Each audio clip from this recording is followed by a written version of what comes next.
அண்ணா வேணாண்ணா எனக்கு சொல்கிற கேளுங்கண்ணா. நான் நீங்கள் இருப்பீங்கன்னு தெரிஞ்சு நான் வந்திருக்க மாட்டேண்ணா. என்ன தலையாட்டினா என்ன அர்த்தம் காட்டுறீங்க?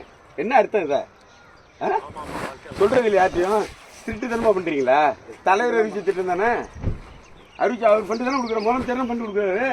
ஏன் 4 படி சொல்கிறதுன்னா உனக்கு என்ன சங்கடம்? எம்எல்ஏ சொல்ல மாட்டாருங்க, எம்எல்ஏ கேட்டாங்க இன்னைக்கு இருந்துட்டு போடுவாருங்க. எம்எல்ஏ கேட்டா காங்கிரஸ் ஓட்டில் ஜெயிச்சாரு, திமுக இதெல்லாம் ஜெயிச்சாரு. நீ எம்எல்ஏனா நீ வந்தா தப்பு. எப்படி வந்த நீ எம்எல்ஏ? நீ ஒரு சேர்மன் இருக்குன்னா உன்னை ஜெயிக்க வச்சாரு. உன்னை ஜெயிக்க வச்ச மாதத்துல ஒரு பேர் உன்னை ஓட்டு கட்டானா? ஒருத்தவங்க கூட நான் தான் உன்னை ஜெயிக்க வச்சேன். வைத்தாச்சா கூட உன் காரை உள்ள விட மாட்டேன். வணக்கம். மயிலாடுதுறை தர்மபுரம் அரசினர் மகளிர் கலைக்கல்லூரி உள்ளது. இக்கல்லூரிக்கு சொந்தமான 5 ஏக்கர் நிலத்துல நிலம் வந்து கல்லூரியோட பின்பகுதியில் உள்ளது. இங்கு கல்லூரிக்கு தேவையான நூலக கட்டிடத்தை ரூபாய் 4.40 கோடி மதிப்பீட்டில் தரைத்தளம் மற்றும் 2 அடுக்குமாடியில் கட்ட திட்டமிடப்பட்ட அதன் அடிக்கல் நாட்டு விழா இன்று மயிலாடுதுறை காங்கிரஸ் எம்எல்ஏ ராஜகுமார் சிறப்பு அழைப்பாளராக கலந்து கொண்டு புதிய கட்டிடத்திற்கு அடிக்கல் நாட்டினார்.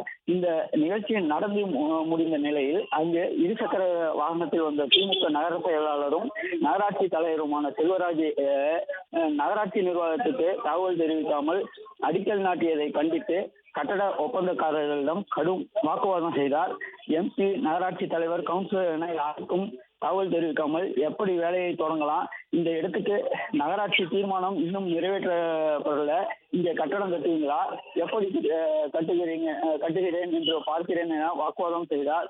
தொடர்ந்து எம்எல்ஏவிடம் சென்ற ராஜகுமார் நகராட்சி தலைவரை சமரசப்படுத்த முயன்றார். அப்போது கோபமடைந்த நகராட்சி தலைவர் செல்வராஜ், நீங்க எப்படி காங்கிரஸ் கட்சியில ஓட்டுல ஜெயிச்சிங்க, திமுக ஓட்டை வாங்கிட்டாங்க ஜெயிச்சிங்க என கூறி கடும் வாக்குவாதத்தில் ஈடுபட்டாரு. இந்த சம்பவம் அப்பகுதியில் பெரும் பரவல்